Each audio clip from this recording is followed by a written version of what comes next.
You are listening to Alex Nanlohi Podcast, to know the Lord and to make Him known.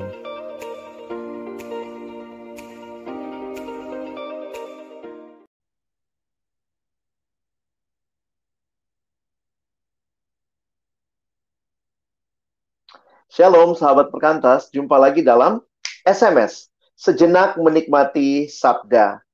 Hari ini kita akan melihat satu tema tentang a call to holy living. Panggilan untuk hidup kudus.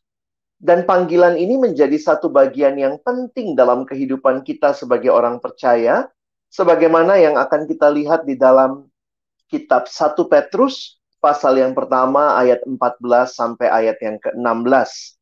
Kita akan membaca bagian ini, 1 Petrus 1 ayat 14 sampai 16.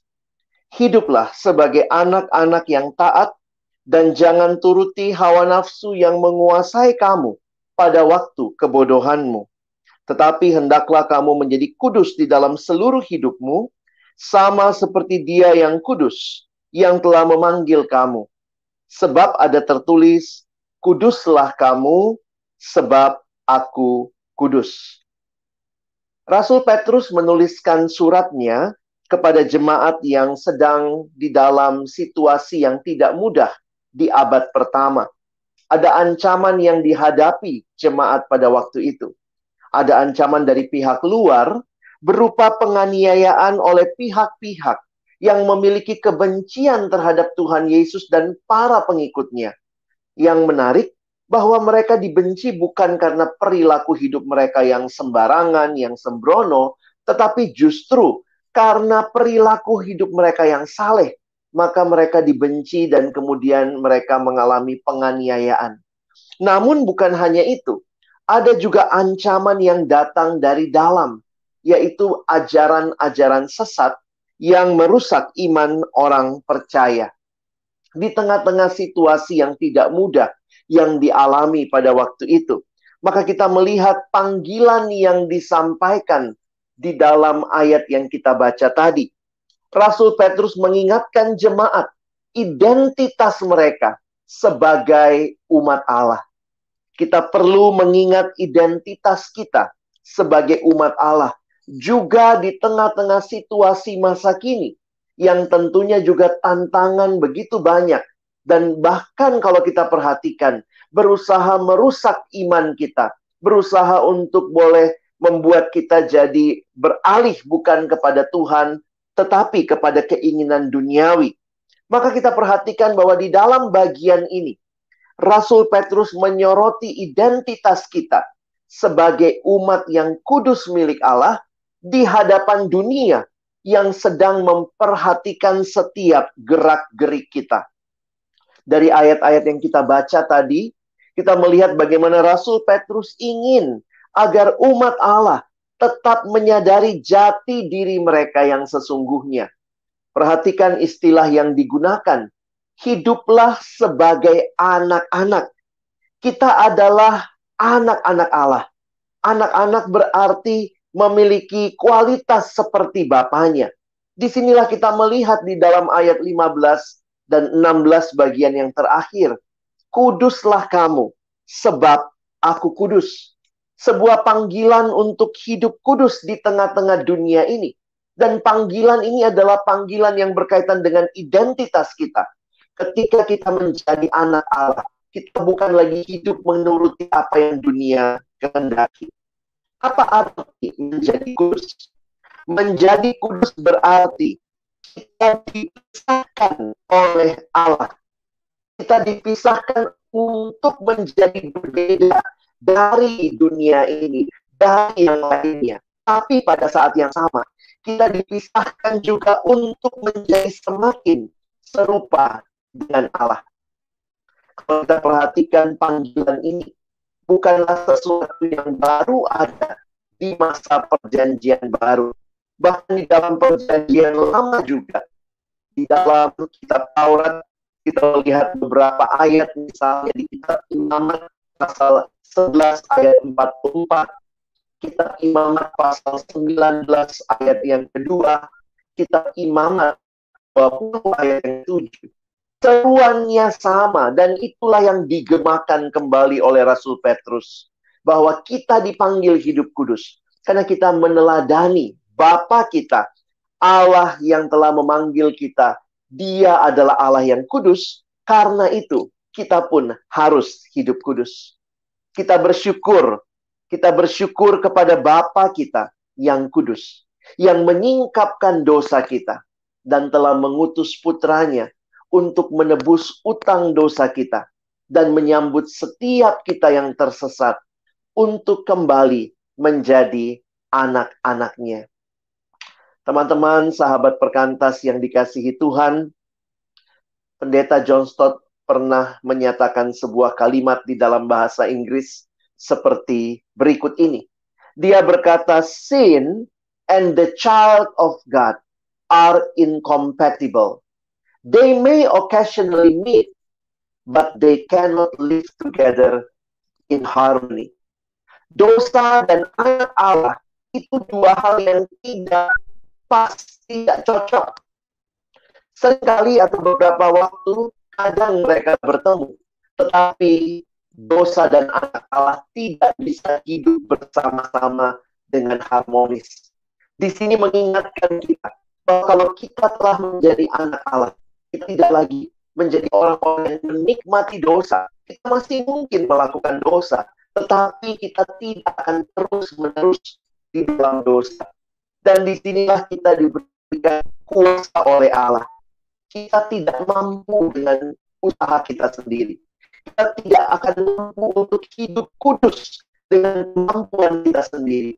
Karena itulah kita membutuhkan kasih karunia Allah. Ketika Tuhan menjadi satu-satunya Tuhan atas hidup kita, maka tentunya kita akan berjuang menyenangkan Tuhan kita. Kita akan berjuang hidup kudus sesuai dengan kehendak Allah. Tuhan memberikan kepada kita kuasa. Kuasa Kristus memampukan kita untuk dapat berkata tidak kepada dosa dan ya hanya kepada Allah. Karena itu sahabat perkantas yang dikasihi Tuhan, ingatlah yang memanggil engkau dan saya, yang menyelamatkan engkau dan saya adalah Allah kita yang kudus. Dan Dia memanggil kita juga untuk hidup kudus. Hidup di dalam kebenarannya. Hidup menyerupai Kristus. Hidup meninggalkan dosa. Sehingga kita bisa berkata, I am free. Dan sekarang, biarlah hidup kita adalah hidup bagi kemuliaan Tuhan. Bagaimana dengan setiap kita? Apakah kita rindu hidup seperti ini yang kita persembahkan kepada Allah di dalam keseharian kita? Kiranya Tuhan menolong kita menyadari panggilan yang penting ini dan kemudian menghidupi hidup yang kudus di tengah-tengah zaman yang mungkin sedang tidak senang dengan kekudusan, tidak senang dengan kebenaran. Tetapi anak-anak Tuhan, kita dipanggil untuk hadir, bersaksi, menyatakan Allah bagi dunia ini. Kiranya Tuhan menolong kita, bukan hanya jadi pendengar firman, tapi jadi pelaku-pelaku firman-Nya. Amin.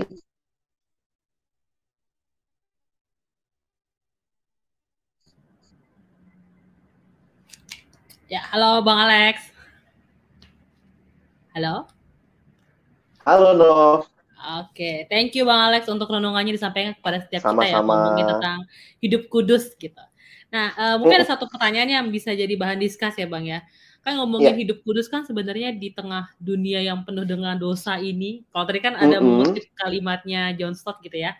Gimana sih kita bisa mempertahankan untuk hidup kudus Bang gitu. Bahkan kan sebenarnya kekudusan tuh jadi hal yang aneh ya sebenarnya di zaman sekarang. Kayak misalnya nih, ih nggak nyontek, ih kok aneh sih gitu. Jadi itu kekudusan tuh justru jadi hal yang aneh gitu, bukannya hal yang seharusnya gitu. Nah gimana dong Bang di tengah-tengah kondisi kayak gini gitu? Atau enggak kalau kita nggak mau korupsi malah dibilang kok aneh sih gitu? Saya mungkin menjawabnya begini ya, Nov. Saya kasih dua hal. Pertama, prinsip. Kita mesti paham prinsipnya dulu. Lalu yang kedua tentunya kita berjuang dalam aplikasinya. Nah, prinsipnya seperti ini. Pernah ada orang yang misalnya datang sama saya, lalu dia bilang, aduh Bang Alex, saya tuh sedih banget gitu ya, waktu saya nggak mau nyontek, saya nggak mau korupsi mungkin kalau dia alumni yang sudah bekerja, saya dibilang sok suci. Nah, saya tanya lagi sama dia, terus gimana? Iya, saya tertekan tadi bilang sok suci. Nah, saya bilang sama dia, sebenarnya prinsipnya yang kamu harus ingat ya. Misalnya, saya kasih contoh gini. Nama saya Alex Nanlohi. Nah, Nanlohi itu marga saya. Nah, kalau orang bilang begini sama saya, si Bang Alex ini sok Nanlohi, marah nggak saya, no? Kalau dibilang Marah. Bang Alex sok Nanlohi, saya bilang, ya marah, saya bukan sok Nanlohi. Saya memang Lohi, Nanlohi. gitu ya. Nah, demikian juga ketika dunia memberikan label kepada kita, lu sok kudus, kamu sok suci. Teman-teman jangan lupa, jangan lupa prinsipnya. Kalau dibilang seperti itu, harusnya kita bilang, ya memang saya kudus. Dasar kamu sok kudus, bilang sama teman-teman kita, aku tidak sedang sok kudus, aku memang kudus. Kalau Bapakku adalah Bapak yang kudus, masa saya anaknya kudus? Gitu ya. Jadi kadang-kadang kita sendiri tidak yakin bahwa kita ini anak-anak Tuhan yang dipanggil hidup kudus. Makanya saya harus ingatkan, pertama miliki prinsipnya dulu. Bahwa memang kita kudus. Bukan karena kita sudah melakukan hal yang benar, yang baik. Tetapi ketika kita percaya, Tuhan mengaruniakan kehidupan yang mampu melawan dosa. Karena kehadiran Roh Kudus di hidup kita. Jadi mengerti dulu prinsipnya, sehingga juga jangan jadi tertekan dengan apa yang dunia katakan, tapi justru kita punya satu posisi yang kuat. Yang kedua, kalau secara prinsip kita sudah yakin, kita teguh, orang ngomong pun kita bisa menyampaikan balasannya dalam arti, ya saya memang kudus, maka yang kedua, mari berjuang hidup kudus. Tuhan kasih kepada kita 3 hal. Tuhan kasih Roh Kudus, untuk memimpin hidup kita makin hari makin kudus. Karena itu kalau suara hati kita yang diterangi oleh Roh Kudus memberikan kepada kita peringatan, ya mari kita taat begitu ya. Yang kedua, Tuhan kasih firman. Makanya waktu kita membaca merenungkan firman setiap hari, firman itu akan menolong kita makin hidup sesuai kehendak Allah. Dan yang ketiga, Tuhan berikan kepada kita komunitas. Maka mari kita berjuang bersama-sama teman-teman yang sama-sama mau hidup kudus ya. Jadi jangan salah komunitas, kita butuh komunitas yang akan menolong kita untuk makin hari hidup makin kudus. Jadi ini bukan hal yang mudah, tapi juga bukan hal yang tidak mungkin. Dalam pertolongan Tuhan, saya yakin Tuhan akan menolong kita menjadi anak-anak yang kudus. Oke, thank you Bang Alex untuk jawabannya dan renungannya disampaikan kepada setiap kita. Dan boleh meminta Bang Alex juga ya menutup kita dalam doa untuk renungan siang hari ini. Silakan Bang.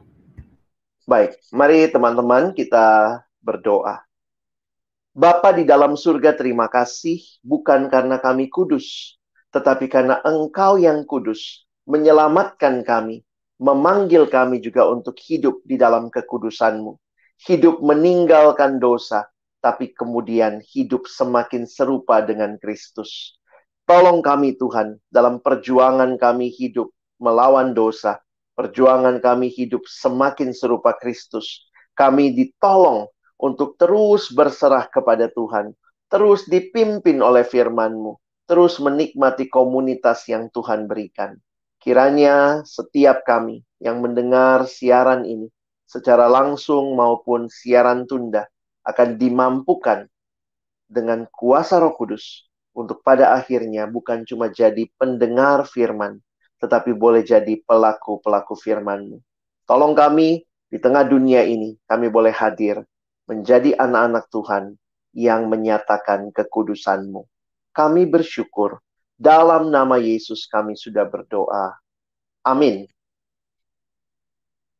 Ya, dan saatnya kami berdua akan undur diri dari layar kaca teman-teman. Dan sampai jumpa di siaran selanjutnya. Bye-bye.